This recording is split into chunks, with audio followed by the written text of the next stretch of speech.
La vraie vie, c'est oser entreprendre. B2B avec Groupe Mutuel. B2B, en partenariat avec la GFI. Retrouvez chaque semaine une personnalité romande, monde de l'économie, portrait, entrepreneur et innovation. Rencontre avec les femmes et les hommes qui font la Suisse romande. B2B. Bonjour à toutes et à tous, bienvenue dans B2B en partenariat avec la GFI et son rédacteur en chef Frédéric Lelièvre. Bonjour. Bonjour Vincent Vanny, nous recevons aujourd'hui non pas un CEO ou un directeur général mais un capitaine. C'est son titre, lui qui plonge ses aspirants étudiants dans une piscine, au sens figuré puisqu'il s'agit de former des codeurs en informatique en suivant une pédagogie toute particulière, imaginée à Paris et qui essaime dans plusieurs pays dont la Suisse. Ce capitaine, c'est donc vous, Christophe Vanière, bienvenue dans B2B. Bonjour, merci pour l'invitation. Bonjour, votre navire s'appelle École 42. C'est un campus sans professeur ni horaire qui a vu le jour pour la première fois en 2013, un projet initié par le milliardaire français Xavier Niel, patron du groupe ILAD. On va faire connaissance avec vous, comprendre aussi ce qui vous a motivé à lancer l'École 42 en Suisse romande. Portrait.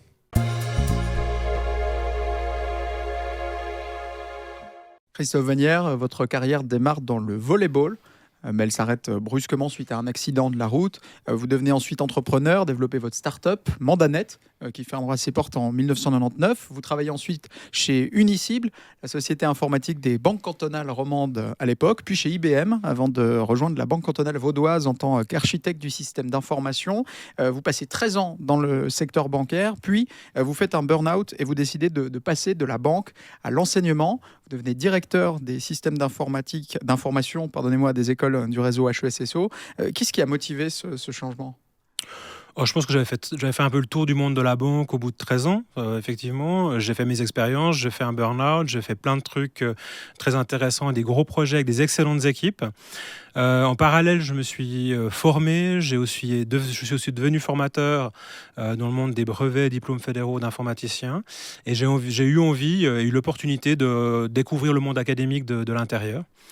Ça m'a permis vraiment de changer complètement et de passer d'un monde très privé, la banque, à un monde très public, le secteur académique. Qu'est-ce que vous aviez envie de changer en arrivant dans l'enseignement public ? Est-ce qu'il y avait des choses qui vous ont frappé, qui ne correspondaient peut-être pas à votre vision ?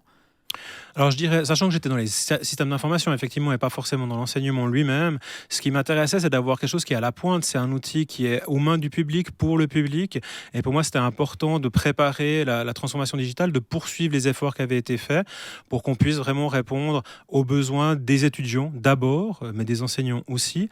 Et honnêtement, quand on est arrivé en plein dans le Covid, on a été très très content d'avoir quand même préparé un peu le terrain aux nouvelles formes d'enseignement et d'apprentissage et à pouvoir basculer en mode à distance le plus facilement possible, même si ça a été difficile, que ce soit pour les étudiants ou pour les enseignants, mais au moins les outils étaient là. Comment est-ce que vous avez entendu parler pour la première fois de l'école 42 ?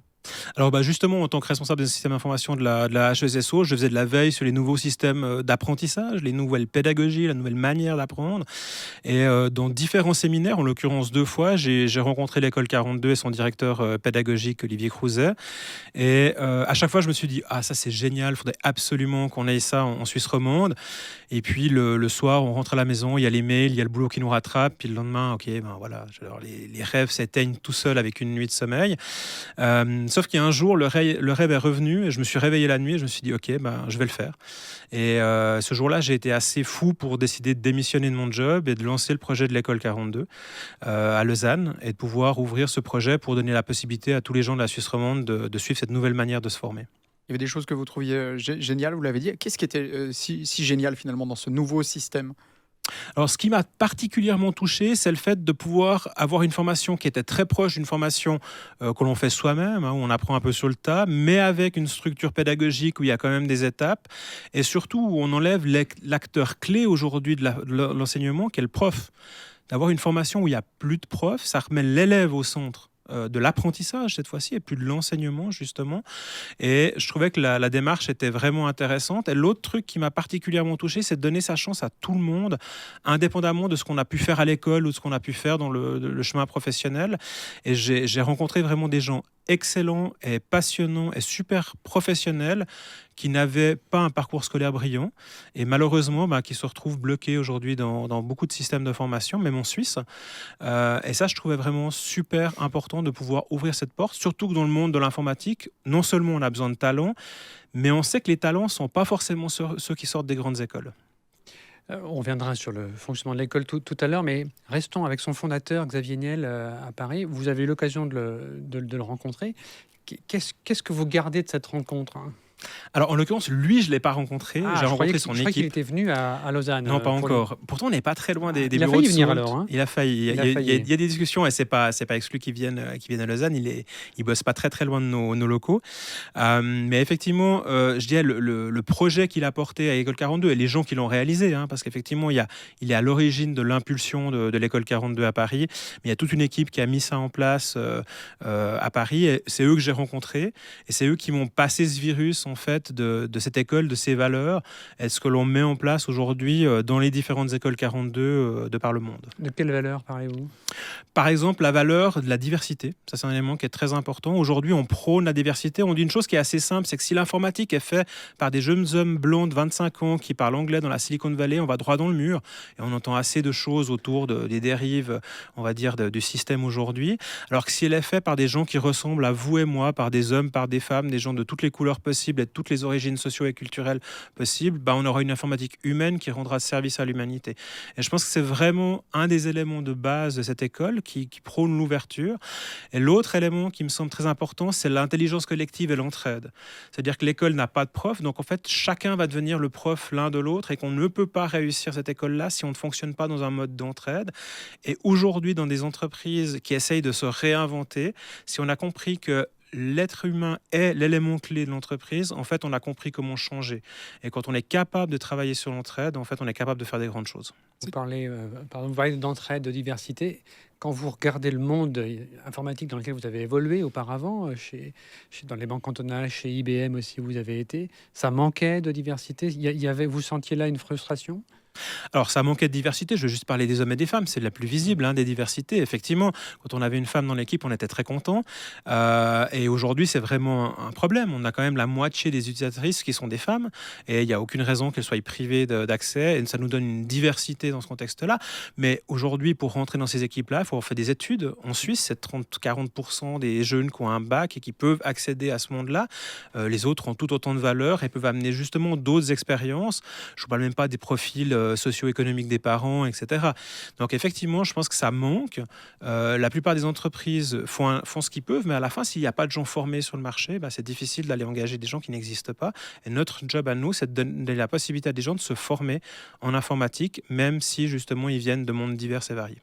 Ça doit être étonnant, pardonnez-moi, quand on arrive dans un cadre comme celui-ci, École 42, un cadre qui n'a pas de cadre finalement. Est-ce que les étudiants ne sont pas un peu déconcertés à leur arrivée les 2-3 premiers jours ? Ah, complètement, et c'est le but. Quand je dis complètement, c'est quand ils arrivent le lundi matin, donc dans la piscine qui est la phase de sélection, quand ils arrivent le lundi matin à 9h et qu'ils ont juste reçu un mail avec leur user et leur mot de passe, qui s'asseyent, et je l'ai vécu à Paris, parce que j'ai fait l'expérience de la piscine à Paris pendant quelques jours, on ne sait pas quoi faire. On n'a reçu aucune information. On a tellement l'habitude d'être pris par la main et quelqu'un nous explique, puis parle devant tout le monde, etc. Puis là, il y a un moment donné, on regarde à gauche, à droite, et puis il n'y a que l'entraide qui fonctionne. Et c'est ça qui est génial, c'est que justement de sortir de cette zone de confort, de sortir du chemin qui est expliqué step by step, on est obligé de demander de l'aide. Et il se trouve que à Lausanne, en l'occurrence, c'est 150 personnes dans une piscine. Sur 150 personnes, il y en a bien un ou deux qui auront compris et qui vont aider 2 ou 3 personnes, qui vont elles-mêmes aider 2 ou 3 personnes, etc. Et ça fonctionne comme ça. Peut-être vous pouvez un petit peu détailler. Parce qu'on arrive, on se log, mais qu'est-ce qui se passe ? Parce qu'il n'y a pas de professeur, donc il n'y a pas d'indication, il n'y a pas quelqu'un qui donne un cadre, donc il y a un exercice à résoudre, il y a une question qui est posée, on doit y répondre et on doit se débrouiller, c'est comme ça que ça fonctionne ? Oui, alors effectivement, on reste une école et donc il y a un système pédagogique. Alors ça va ressembler à un grand jeu. Pour ceux qui font des jeux vidéo vont le comprendre, mais ceux qui font des jeux de plateau, ça marche aussi. En fait, on a un certain nombre d'énigmes à résoudre et à chaque fois qu'on résout une énigme, on va pouvoir passer au niveau suivant. Alors, une énigme ici, ça va être une série d'exercices à faire en informatique. On vous dit faites ceci et vous ne saviez pas le faire avant, ça vous allez devoir trouver les ressources pour le faire. Alors, on a de la chance aujourd'hui, on a Google, on a YouTube, on a toutes ces ressources qui sont disponibles. On a même des livres, hein, c'est pour vous dire à quel point on est ouvert. Donc, effectivement, on a cette capacité-là d'aller chercher de l'information, chez les autres, ceux qui savent peut-être déjà faire, ceux qui ont peut-être réussi l'exercice un jour avant nous. Et donc, à ce moment-là, on va réaliser l'exercice. Et une fois qu'on a réalisé l'ensemble d'exercices, on passe à l'étape d'après. Et ce qui est impressionnant dans un jeu, c'est qu'on sait très bien que les gens vont aller des rythmes et des niveaux très différents. Et c'est pas grave. L'important, c'est d'avancer. Et en fait, on joue plus contre soi-même. C'est un peu comme le sport. En fait, quand on gagne une course, c'est qu'on a gagné contre soi-même. On a été plus vite que la dernière fois. Et en même temps, plus il y a des gens compétents autour de nous, plus on va aller vite parce qu'on est tiré aussi par le collectif. Et ça, c'est un élément qui est vraiment important. Donc, en gros, pour faire très, très simple, ça commence comme ça dans la piscine et ça continuera comme ça pendant le processus de formation. Christophe Vanière, si vous aviez pu fréquenter cette école étant étudiant, qu'est-ce qui aurait été différent peut-être dans votre carrière d'informaticien ? Peut-être que j'aurais fini mes études déjà. Parce qu'effectivement, je ne les ai pas finies parce qu'il y avait peu de flexibilité. Je créais ma boîte en parallèle. Et puis, quand vous êtes patron d'une start-up de 10 personnes, c'était Mandanet à l'époque, aller au cours et écouter un vieux prof qui récite son bouquin sur des transparents, alors que vous avez acheté, que vous l'avez lu le soir d'avant, puis qu'en fait, vous avez passé 2 heures à lire vos mails parce qu'il faut bien avancer pour le boulot, j'aurais peut-être pu faire autrement. La grande force qu'on a, c'est la flexibilité. C'est que c'est ouvert 24/24, 7/7. Il n'y a pas de prof, il n'y a pas de cours, il n'y a pas d'horaire. Donc il y a des gens qui viennent le soir, le week-end parce qu'ils bossent la journée. Il y en a qui viennent 3 jours de suite et qui ne reviennent pas pendant 2 semaines. C'est pas un problème. Et ça, c'est quelque chose qui est quand même très important dans un monde qui demande de la flexibilité aujourd'hui. Quels seraient les problèmes, la majeure partie du temps, que ce système pédagogique pourrait résoudre, selon vous, pour les étudiantes, les étudiants ? Alors, je pense qu'il résout des problèmes pour des gens qui ont de la peine avec le système structuré tel qu'il est aujourd'hui. Ce n'est pas la majorité des étudiants, hein. Je vais être très, très clair. Je pense qu'on s'adresse à des profils atypiques qui soit n'ont pas accès à ce système d'études parce qu'ils n'ont pas les papiers nécessaires, hein, la maturité en l'occurrence pour la plupart, soit ne se sentent pas à l'aise avec ce système rigide où il faut écouter quelqu'un, où il faut aller au rythme du groupe et pas à son rythme individuel. Et aujourd'hui, quand je vois des gens qui souffrent de 10 quelque chose, quand je vois des gens qui sont des hauts potentiels et qui sortent du système académique parce que ça ne leur convient pas, je trouve vraiment désolant. Et j'ai beaucoup de parents qui m'appellent pour savoir comment on pourrait commencer l'école 42 avant 18 ans, parce que c'est la limite d'âge minimum, parce que leurs enfants à 16 ans, 17 ans sont déscolarisés et ne trouvent pas de solution. Donc je vois que ça répond à un besoin de certaines personnes qui ont un énorme potentiel, mais qui ne rentrent pas dans le cadre du système actuel.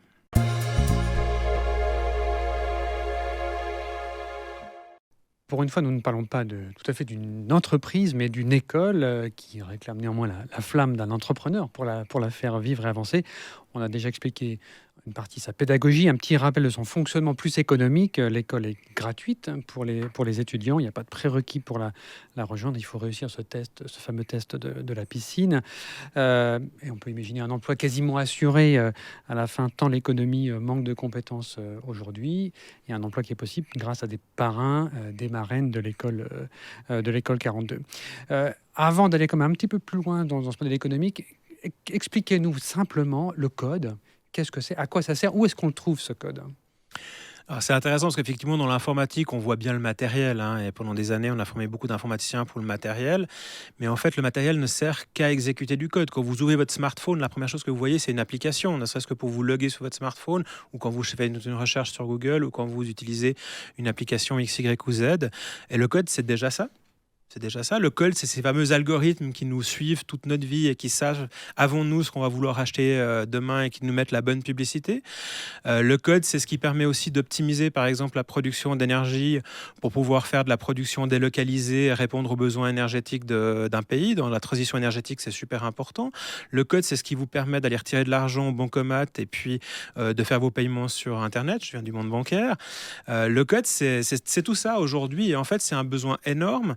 c'est un besoin qui augmente encore parce qu'aujourd'hui, dans cette transformation digitale qu'on vit, les entreprises transforment leurs produits et leur manière de construire leurs produits ou leurs services, et elles ont besoin de code au cœur même de leur business. Et ça, c'est un élément qui est important. On comprend le rôle essentiel du code. Maintenant, le codeur lui-même, est-ce que c'est un travail de type vraiment solitaire? Est-ce qu'on peut y mettre une touche personnelle? Comment on s'épanouit finalement en étant codeur? Alors, je vais mettre deux images assez importantes. C'est qu'on voit souvent dans les films ces gens qui travaillent sur des écrans noirs avec des petites lettres en blanc ou en vert.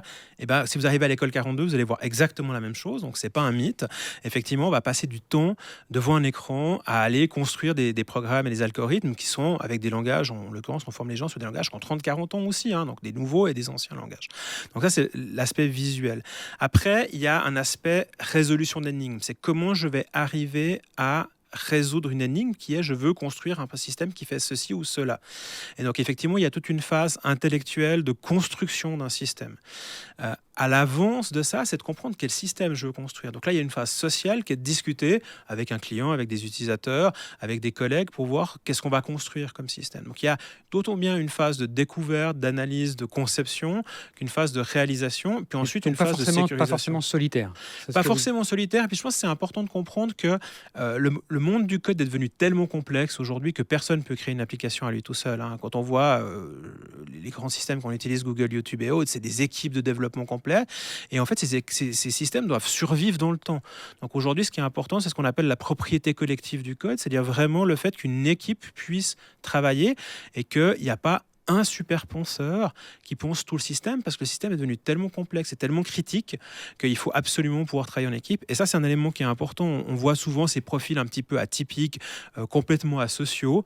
Cela, ça fonctionne dans les laboratoires de l'EPFL. Dans l'entreprise, ça n'existe pas, parce qu'on ne peut pas travailler avec des gens comme ça. On doit travailler en équipe pour des besoins du marché, avec des objectifs très très clairs. Aujourd'hui, coder en entreprise, ça veut dire créer un code de toutes pièces ou assembler des morceaux de code que l'on va chercher à différents endroits? Je pense que les deux sont possibles et ça dépend beaucoup le contexte. Plus on est proche plus on est proche du cœur de métier, de l'originalité de l'entreprise, plus on va avoir tendance à créer de toutes pièces, parce que c'est ce qui va différencier l'entreprise. Plus on est dans des commodities, plus on va réutiliser, voire même acheter, puis pas coder. Maintenant, dès qu'on achète, on paramétrise, on intègre, donc ça fait du code aussi. Et même dans la gestion aujourd'hui, par exemple du cloud, qui sont les infrastructures en réseau sur la planète, et ben en fait, il faut coder tous ces éléments-là pour gérer ces infrastructures qui sont plus dans les locaux de l'entreprise, mais qui sont dans les locaux d'autres fournisseurs d'accès. L'école donc vit de ses sponsors, de ses parrains, de ses marraines. Le budget a été estimé à 7 millions de francs pour les 5 premières années. Il y a un peu plus d'une année, vous disiez en avoir rassemblé la moitié. Aujourd'hui, où est-ce que vous en êtes? Comment ça se passe? Alors, c'est assez étonnant parce qu'on a rassemblé 5 millions pour financer l'école avant même son ouverture sur des slides en plein Covid. On a lancé le projet en janvier 2020. Franchement, si on avait su ce qui allait nous arriver dessus, on aurait vraiment hésité. Et depuis qu'on a ouvert l'école, on n'a rassemblé que 500 000 francs. Et c'est un vrai enjeu pour moi de comprendre pourquoi, alors que maintenant on a quelque chose de concret qui fonctionne, on n'arrive pas à boucler ce budget qui est passé à 7,5 millions. Il y a eu quelques surcoûts entre deux pour les 5 premières années.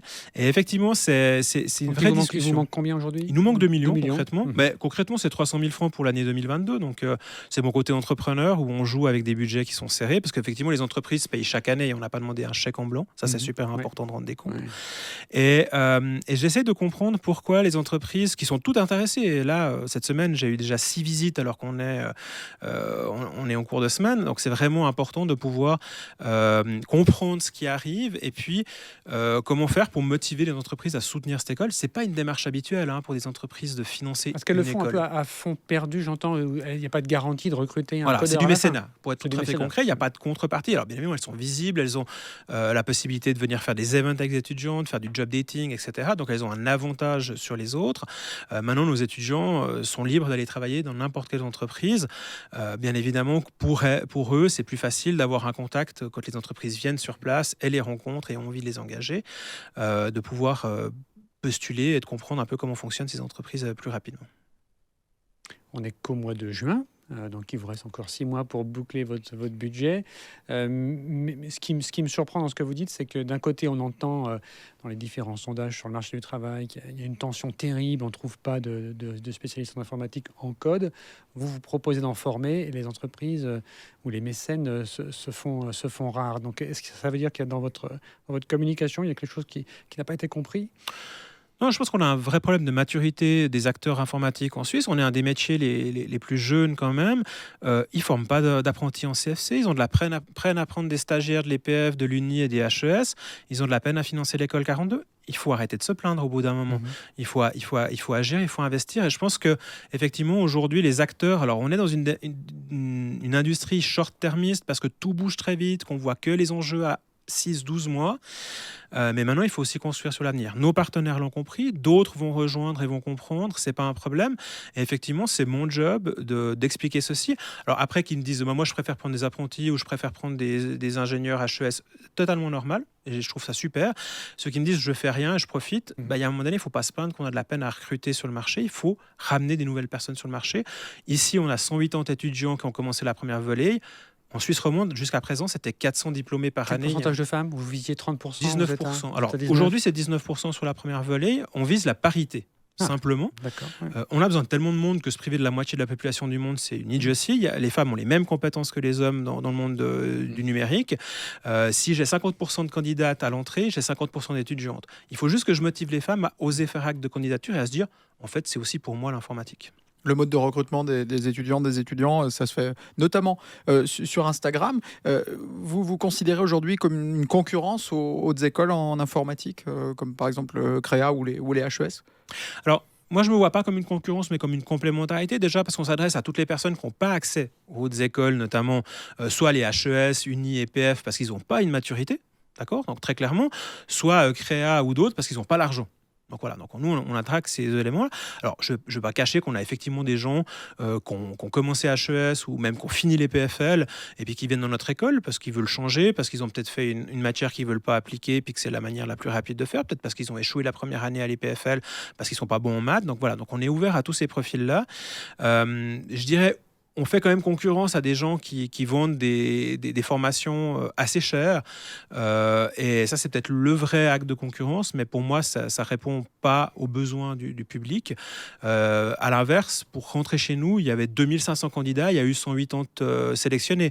Donc, ce n'est pas l'argent, mais c'est la capacité qui fait foi. Si on a l'argent, c'est peut-être plus facile de faire une école où on paye et on a une place assurée. Chez nous, il faut juste se battre pour rentrer. Cette gratuité, elle agace dans le milieu ? Dans le milieu universitaire public, non, parce que c'est gratuit. Alors, ok, il y a les 500 francs d'écolage, mais c'est pas ça. Dans le milieu qui vend des cours, ouais, un petit peu quand même. Maintenant, il faut être clair, la plupart des cours qui sont vendus dans le milieu, et moi-même, je donne des cours dans des écoles qui vendent des cours, elles sont plutôt en formation continue. Et là, lorsqu'on va rentrer, parce qu'on va aussi rentrer sur le domaine de la formation continue, ça ne sera pas gratuit. Parce qu'effectivement, le but, ce n'est pas de faire une concurrence déloyale. Nous, on est clairement en parallèle des HES, UNI et PFL, qui, elles, sont quasiment gratuites. Pour nous, la gratuité, c'est une valeur très, très forte parce que l'argent ne doit pas être une limite à l'accès à ces métiers-là. Et quand je dis ça, c'est croire que parce que l'école est gratuite, c'est facile. Non, parce que pendant ce temps-là, j'ai de la peine à travailler. Alors nous, on peut travailler. On a 50% de nos étudiants qui travaillent en parallèle. Mais leur défi de tous les jours, c'est de trouver un appart, pas trop cher, c'est de vivre, de manger en parallèle de l'école 42, comme la plupart des étudiants d'ailleurs de ce pays. Pour revenir au marché du travail et la concurrence des grands groupes, il y a quelques mois, on recevait Frédéric Veil d'Open Web Technologies, qui est un des sponsors d'école 42. Il expliquait comment Google vraiment aspirait la main-d'œuvre. Ça vous fait sourire, c'est ce que vous constatez aussi ici. Donc lui, il parlait plutôt de Zurich, ouais. Mais c'est ce qui se passe aussi ici en Suisse romande. Je souris. Non, effectivement, le cas Google, c'est particulier dans la région de Zurich. Et en l'occurrence, là, ils ont lancé un recrutement massif qui fait peur à tout le monde, et je comprends, et ça motivera d'ailleurs certainement à ouvrir 42 Zurich. Mais c'est clair qu'aujourd'hui, il y a un gros enjeu de pénurie de main-d'œuvre sur ce marché. C'est pas rien quand on dit pénurie de main-d'œuvre, c'est qu'aujourd'hui, on engage les gens très très cher, ça coûte cher un informaticien parce qu'il y a un manque, on les fait venir de partout. parce qu'on n'a pas le choix, simplement. Encore Swisscom me disait, on a ouvert des bureaux à Rotterdam pour bosser pour la Suisse, parce qu'on a des possibilités d'engagement à Rotterdam qui ne sont pas celles de la Suisse. Et puis concrètement, c'est des projets qui ne se font pas, et c'est un retard économique de transformation digitale pour la Suisse face à la concurrence mondiale. Donc c'est un vrai enjeu économique qu'on doit prendre au sérieux, et bien évidemment qu'il y a un enjeu concret pour les entreprises aujourd'hui au quotidien. Donc on essaye de trouver des solutions. On en a une qui est simple, qui est complémentaire aux autres. Elle est ni mieux ni moins bonne. Elle est juste complémentaire, et ça c'est un élément qui est important pour la place économique suisse. Et à la fin, le digital crée autant d'emplois qu'il en détruit, c'est cool. Mais quand on fait partie des gens qui ont perdu leur emploi, on n'a malheureusement pas les compétences qui sont cherchées dans les emplois créés, qu'on n'arrive pas à sourcer. Donc nous, on essaie juste de permettre à des gens qui sont cuisiniers, électriciens, employés informatiques de venir là-dedans. Vous évoquez Zurich, c'était déjà un projet qui a été annoncé il y a à peu près une année en arrière. Où est-ce que vous en êtes aujourd'hui ? Alors, on va être très concret. D'abord, j'attends de boucler le budget de Lausanne, parce qu'il faut qu'on chasse un loup à la fois. Ensuite, encore cette semaine, j'ai eu l'occasion de discuter avec les gens qui sont en train de construire le projet du côté de Zurich, qui sont en train de le penser, parce qu'il faut des gens du coin. C'est pas quelque chose qu'on insère depuis l'extérieur. Et à Zurich, il faut parler le zurichois, puis venir de ce terreau-là. Donc voilà, donc c'est quelque chose qui est en train de naître, qui est en train de prendre le temps qu'il faut pour s'enraciner.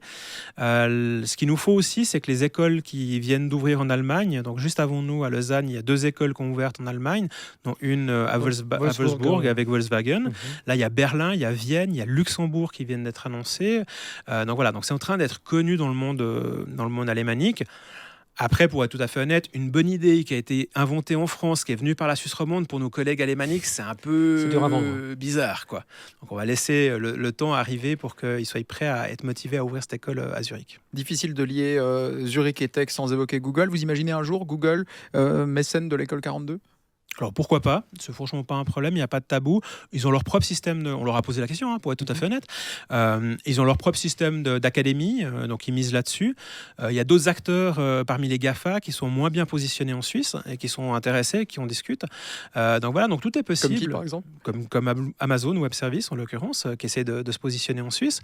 Donc voilà, donc il y a effectivement des éléments. Après, c'est clair que pour ces grands groupes internationaux, ils sont plus intéressés à faire des accords globaux que des accords locaux. Une des particularités des écoles 42, c'est qu'on est tous des associations ou fondations locales à but non lucratif. Donc on essaie de trouver des solutions locales. Ça nous permet aussi d'être enracinés dans une réalité économique locale.